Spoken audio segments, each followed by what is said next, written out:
Dossier incident à l'aéroport international de Ndjili, on en parle encore. Le commandant de cet aéroport a été suspendu pour raison d'enquête par le directeur général de la régie des voies aériennes après le retard d'atterrissage connu par l'avion présidentiel suite à une panne survenue affectant la communication entre la tour de contrôle et plusieurs aéronefs à destination de Kinshasa.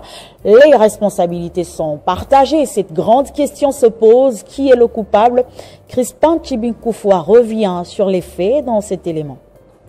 L'incident survenu dans la nuit du mercredi 10 à jeudi 11 septembre 2025 à l'aéroport international d'Ndjili, à quelques minutes de l'atterrissage de l'avion présidentiel, au bord duquel s'est trouvé le chef de l'État, Félix-Antoine Tshisekedi Tshilombo, et remet sur la table la question cruciale de la méritocratie en République démocratique du Congo. Sur base de quels critères devient-on président d'un conseil d'administration, directeur général d'un portefeuille de l'État ou encore gestionnaire d'un grand service d'intérêt public? À cette question, une autre plus pédagogique s'ajoute et mérite amplement une réponse beaucoup plus explicite. Qui faut-il blâmer? Et si le pire était arrivé? Et cet incident, que l'on peut qualifier de gravissime, révèle finalement les calvaires que vivent des milliers de personnes qui passent par cet aéroport chaque année. Revenons aux faits. Dans la nuit du mercredi à jeudi 11 septembre, une coupure d'électricité d'envergure à l'aéroport d'Ndjili a affecté la communication entre la tour de contrôle et plusieurs aéronefs à destination de Kinshasa, provoquant leur diversion vers l'aéroport de Brazzaville-Maya-Maya. Cette situation a affecté aussi l'avion présidentiel dont l'atterrissage a connu les retards de plus de 40 minutes. Cet avion revenait d'Alaska où le chef de l'État, Félix Tshisekedi, était en visite de 48 heures. Et c'est par miracle que le pilote a réussi à poser son appareil sans incident.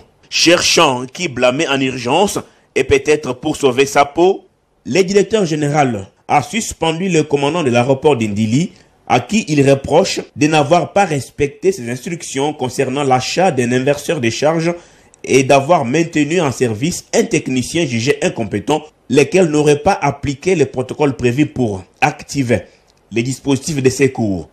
Pendant que plusieurs autres travailleurs ont été interpellés, le président du conseil d'administration de la RVA, Kinke Mulumba, a mis en place une équipe d'enquêteurs constituée d'administrateurs de la régie avant toute décision concernant ces dossiers. Mais de toute évidence, la situation en Ndjili traduit en quelque sorte la manière dont plusieurs entreprises de l'État sont gérées. Mais en fin de compte, qui faut-il blâmer? Les commandants de l'aéroport d'Ndjili, les DG ou les PCA de la RVA, les DG de la SNEL, le ministre de l'Énergie ou encore le vice-premier ministre, ministre des Transports Jean-Pierre Bemba, dont les rôles semblent échapper au commun des mortels?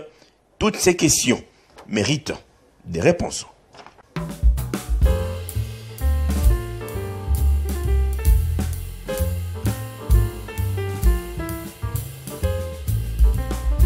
Merci à tous de nous avoir suivis. Aimez et abonnez-vous massivement à notre chaîne YouTube Tribeca Media. Au revoir et à la prochaine.